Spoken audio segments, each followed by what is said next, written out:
Well, hey everyone, welcome to the Abled Gardener, and today I'm going to be cleaning out one of my worm towers. Now this is the first worm tower that I put in any of my beds, and I have fed the worms all different kinds of scraps from out of the kitchen, different products from all the beds, and what I mean by products is just clippings and trimmings and different things, different greenery ripped up. Now I haven't fed these guys for a long time, so the worms could have left the bucket completely, which is great because then all I would have is worm castings. So anyway, that's enough time wasted. Let's get with it and clean out this worm tower. Now I have a worm tower in every one of my garden beds, but this is the oldest one. This is one that I started last fall.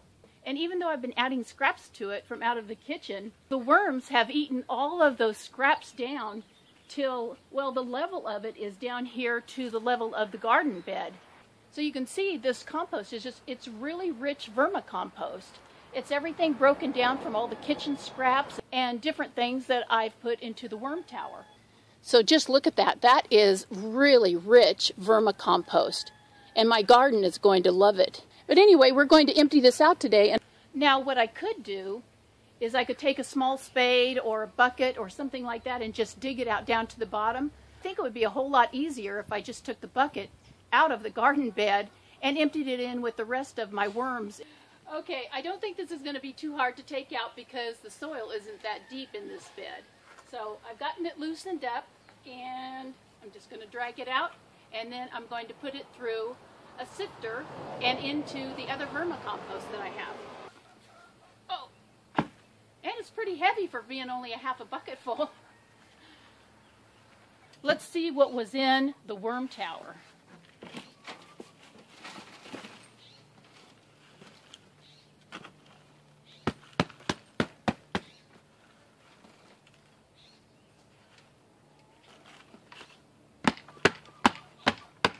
Boy, it's really stuck in there.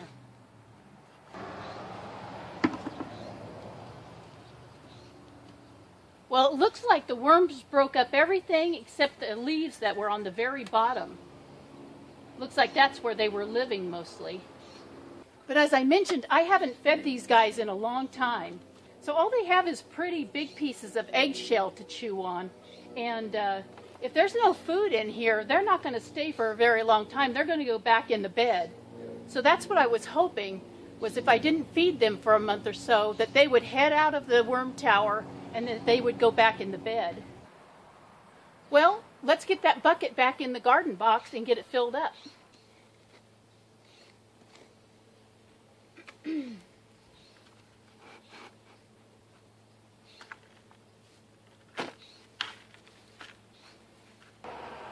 Well, if you guys want to know what a worm tower does for your garden box or your garden bed, is as the worms come in and out of the tower, they aerate the soil, and as they come in and eat and then they leave, they poop in your soil, and your soil starts getting filled with worm castings. Now what I'm going to do today to start filling up my worm tower is I'm just going to put a little bit of compost and soil in the bottom. Now on my video of making the worm towers, I had put composted horse manure underneath the bucket and some in the bucket. But when I started this one in the beginning, what I put in it was fresh chicken manure.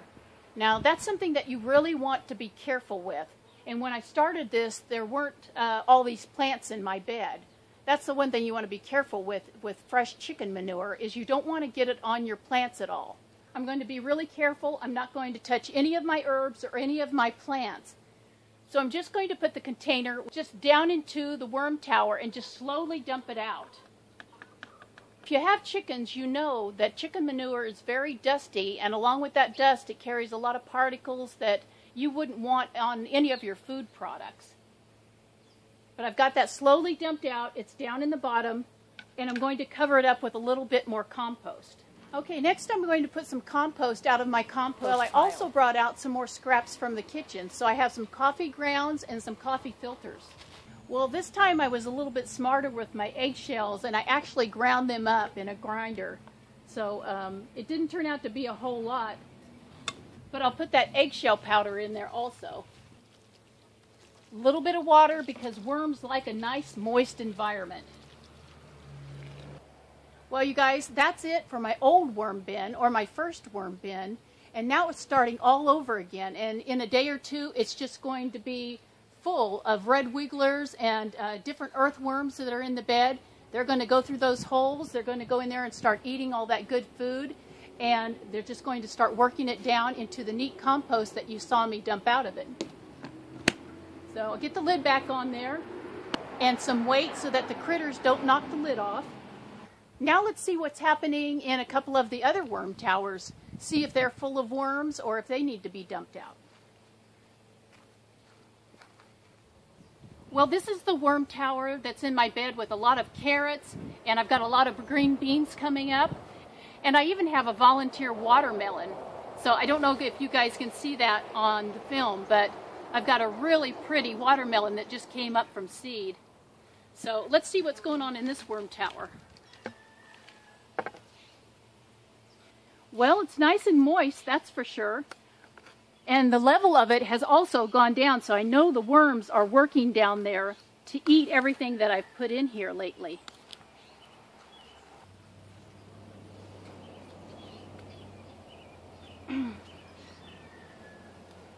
Well, I can see that they haven't eaten through the shredded paper that I put in here yet.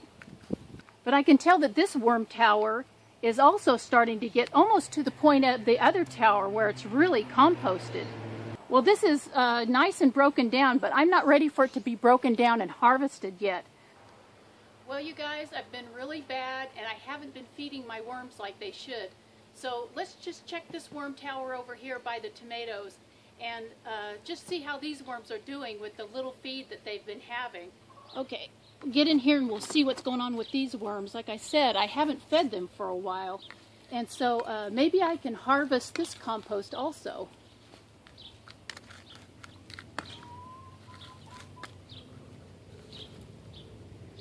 Well, this compost is pretty full of worms, as you can see. They're little guys, but they're in there and they're eating up whatever is in the tower to be eaten. Since there are worms still in here, and I really don't want to harvest worms. I want to harvest their compost.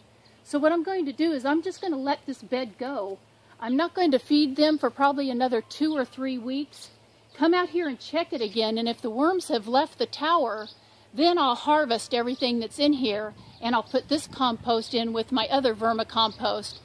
And I'll be using that just to dig around my tomatoes, my pumpkins, and my squash, anything that would really benefit from using this compost. Well, I emptied out my little wagon full of the vermicompost and I put it back in my tote. So why don't you come with me and I'll show you the first plant that I'm going to give it to. Take my little bucket. Well, the first plant that I'm going to give some of this vermicompost to is a little tomato that, in a previous episode, I had talked to you guys about a little tomato plant, or a few little tomato plants, that weren't doing as well. They just weren't doing as well as their sister plant. But since I've been giving this guy some compost tea, he's really shot up. He's gotten healthier. He's started to grow. He's not quite as big as his sister plant, but he's trying and he's almost making it. And I think working this vermicompost into the soil just around the base of the plant is really going to help.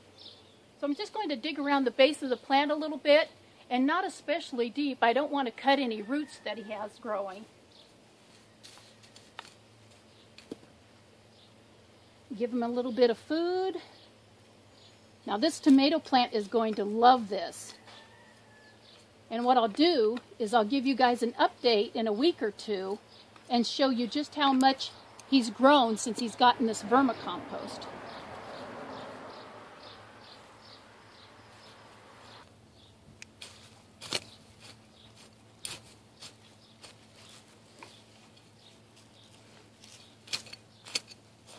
Let's go feed someone else.